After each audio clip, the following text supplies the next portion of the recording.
अस्सलाम वालेकुम। जैसा कि हमारा हार्ट ब्लड पंपिंग करता है, यानी हमारा दिल जब धड़कता है तो हमारे पूरे जिस्म में ऑक्सीजनेटेड ब्लड की सप्लाई होती है। तो आज की वीडियो में हम ह्यूमन हार्ट को बेसिक लेवल पर पढ़ेंगे कि हमारा दिल कैसे काम करता है। अगर आज का वीडियो लेक्चर आपकी समझ में आ गया तो इसके बाद आप जब भी हार्ट के टॉपिक को तफसील से पढ़ेंगे तो इंशाल्लाह आसानी से आपको समझ में आ जाएगा। तो सबसे पहले अगर हम हार्ट की साइज़ की बात करें तो हर इंसान का दिल उसके मुट्ठी के जितना होता है, यानी heart size is equal to your fist. यानी आप जब अपने हाथ को बंद करके मुट्ठी बना लेते हो तो इस साइज के जितना आपका दिल भी होगा। अब बात करते हैं हार्ट के लोकेशन की। तो हम समझते हैं कि हमारा दिल जो है वो हमारे लेफ्ट साइड को है। तो दोस्तों ये एक मिसकंसेप्शन है, हमारा दिल जो है वो कंप्लीटली लेफ्ट साइड को नहीं होता। असल में हमारा दिल हमारे ब्रेस्ट बोन या इस ब्रेस्ट बोन को हम स्टर्नम भी कहते हैं, इस बोन के पीछे होता है दरमियान में, यानी लेफ्ट राइट को नहीं होता, दरमियान में होता है। लेकिन हार्ट का जो लेफ्ट चेंबर है वो थोड़ा बड़ा होता है और लेफ्ट साइड की तरफ मुड़ा हुआ होता है, इसलिए हमें फील होता है, हमें महसूस होता है कि हमारा दिल जो है वो लेफ्ट साइड पर है। तो दोस्तों ह्यूमन हार्ट में टोटल 4 चेंबर्स होते हैं, यानी इंसानी दिल में टोटल 4 चेंबर्स होते हैं। दोस्तों गाय बकरी वगैरह के दिल में भी 4 चेंबर्स होते हैं। अभी ईद उल अज़हा नजदीक है तो जब कुर्बानी करो तो हार्ट को ऑब्जर्व करना, उसको अच्छे से ऑब्जर्व करना, आप क्लियरली चेंबर्स को देख लोगे। तो दोस्तों अब हम इन 4 चेंबर्स को 2-2 चेंबर्स में तकसीम करते हैं। तो 2 चेंबर्स हो गए अपर साइड पर और 2 चेंबर्स हो गए लोअर साइड पर। अब ऊपर वाले 2 चेंबर्स को कहते हैं आरिकल्स और लोअर वाले 2 चेंबर्स को कहते हैं वेंट्रिकल्स। यानी दोस्तों यहाँ पर मैंने दिल बनाया हुआ है, इसके टोटल 4 चेंबर्स है। 2 चेंबर्स ऊपर वाले जिसको हम कहते हैं आरिकल्स और 2 चेंबर्स नीचे वाले जिसको हम कहते हैं वेंट्रिकल्स। अब आरिकल्स का काम है ब्लड को रिसीव करना, यानी हार्ट जब बीट करता है तो आरिकल्स ब्लड को रिसीव कर लेते हैं, आरिकल्स में खून भर जाता है। तो इसके साथ हम लिख सकते हैं आरिकल्स रिसीव ब्लड और वेंट्रिकल्स ब्लड को पंप आउट करते हैं, यानी खून को दिल से बाहर भेजते हैं। तो इसके साथ हम लिखते हैं पंप आउट ब्लड।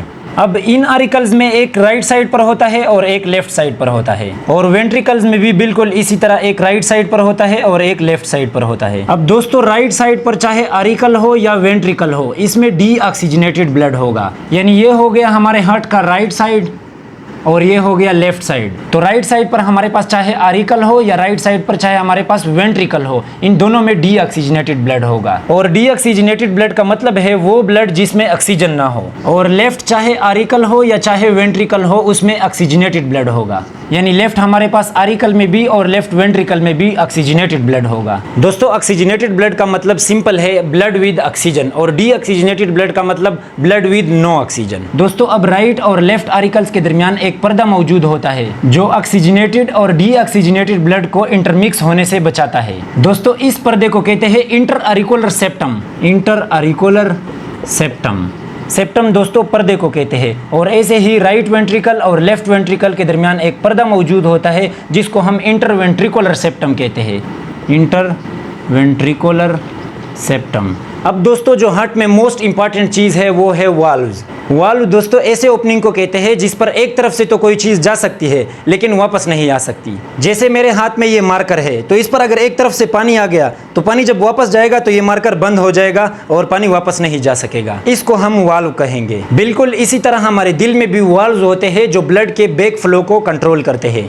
दोस्तों अब राइट आरिकल और राइट वेंट्रिकल के दरमियान एक वाल्व मौजूद होता है, इस वाल्व को हम कहते हैं ट्राइकस्पिड वाल्व। दोस्तों इस ट्राइकस्पिड वाल्व का काम यह होता है कि जब राइट आरिकल से राइट वेंट्रिकल में ब्लड आता है तो ट्राइकस्पिड वाल्व इस ब्लड के बैक फ्लो को कंट्रोल करता है, यानी वापस राइट आरिकल में ब्लड नहीं जा सकता। और ऐसे ही लेफ्ट आरिकल और लेफ्ट वेंट्रिकल के दरमियान एक वाल्व मौजूद होता है, इसको हम कहते हैं बाइकस्पिड वाल्व। दोस्तों इस ट्राइकस्पिड वाल्व को ट्राइकस्पिड वाल्व इसलिए भी कहा जाता है क्योंकि इस ट्राई का मतलब होता है 3, यानी इसमें 3 पर्दे मौजूद होते हैं, और बाइकस्पिड वाल्व को इसलिए क्योंकि इसमें 2 पर्दे मौजूद होते हैं, इसलिए इसको बाइकस्पिड वाल्व कहा जाता है। तो दोस्तों आज की वीडियो में हमने ह्यूमन हार्ट पर बात की, इसके डिफरेंट टर्मिनोलॉजीज को समझा। उम्मीद करता हूं कि आप लोगों को आज की वीडियो समझ में आ गई होगी। तो अगर वीडियो अच्छी लगी है तो वीडियो को लाइक करें, और चैनल को अभी तक अगर सब्सक्राइब नहीं किया तो चैनल को भी सब्सक्राइब करें। तो मिलते हैं नेक्स्ट किसी एजुकेशनल वीडियो में, तब तक के लिए अल्लाह हाफिज़।